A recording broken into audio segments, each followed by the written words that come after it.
আসসালামু আলাইকুম প্রিয় ভাই বোনেরা, কেমন আছেন? আশা করি ভালো আছেন। যে যেখান থেকে আমার ব্লগটি দেখতেছেন সবাইকে অনেক অনেক ভালোবাসা ও অভিনন্দন।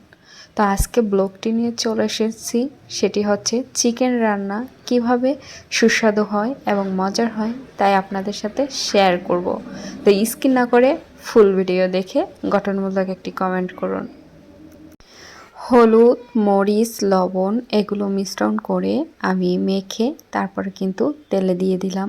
এখন চিকেনটা ভেজে নেব। আসলে চুলাটা আজকে পরিষ্কার করা হয়নি, এর জন্য আর কি ময়লা পড়ে আছে। তো যাই হোক, আমি আপনাদের সাথে শেয়ার করতেছি। প্রতিদিনের রান্না যেভাবে শেয়ার করি ওইভাবেই আমি শেয়ার করি। আপনারা তো আমাদের একটা ফ্যামিলি হয়ে গেছেন প্রতিদিন, তাই আপনাদের ভাবলাম যে থাক, ওটা পরিষ্কার করা লাগবে না। তো যাই হোক, মশলাটা এখন কষিয়ে নিচ্ছি। যত কষাবো তত কিন্তু, আর তেলটা একটু কম দিয়েছি, তেলের জন্য না খুবই গ্যাস্ট্রিকের সমস্যা, এই জন্য আমি তেলটা একটু কম দিয়েছি বলতে তাও অনেক হয়েছে, কিন্তু আগে যেমন দিতাম অনেক বেশি করে, তো একটু ওর চেয়ে কম দিয়েছি। মাংসটা ভেজে তারপর কিন্তু এভাবে কষানোর পরে পরিমাণ মতন পানি দিয়ে দেবো।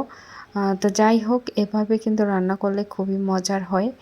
চিকেনটা অনেক মজার হয়েছিল। তো আপনারা এভাবে ঘরোয়াভাবে পদ্ধতিতে রান্না করে দেখতে পারেন। আর প্রবাসে অনেক ভাইয়েরা আপুরা থাকেন, আপুরা তো রান্না করতে জানে, তো ভাইয়েরা তো রান্না করতে জানে না, তাদের জন্য আর কি তাদেরকে আর কি বললাম, এভাবে শেয়ার করলাম যে চিকেনটা এভাবে যদি রান্না করে আপনারা খেয়ে দেখেন ভাইয়েরা, অবশ্যই কিন্তু মজার হবে এবং সুস্বাদু হবে। আর এই হচ্ছে পেঁপেটা সেদ্ধ করে নিচ্ছি। এই পেঁপেটা ভর্তা করব, আর এভাবে ভর্তা করলে পেঁপেটা কিন্তু খুবই মজার হয়। এই পেঁপেটা সেদ্ধ করার পরে এটা আর কি একটা ডাল ঘুটনি দিয়ে শেষে তারপর কিন্তু রসুন আর পেঁয়াজ দিয়ে বাগার দিতে হবে। শুকনো মরিচ তেলে গুঁড়ি করে ওপরে দিলেই হয়ে যাবে। এটার ভর্তা কিন্তু গরম ভাতের সঙ্গে খেতে আমার কাছে বেশ লাগে, অনেক ভালো লাগে।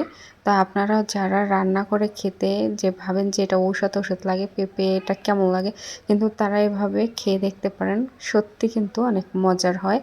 আপনারা ট্রাই করে না খেয়ে দেখলে বুঝবেন না যে কেমন লাগে।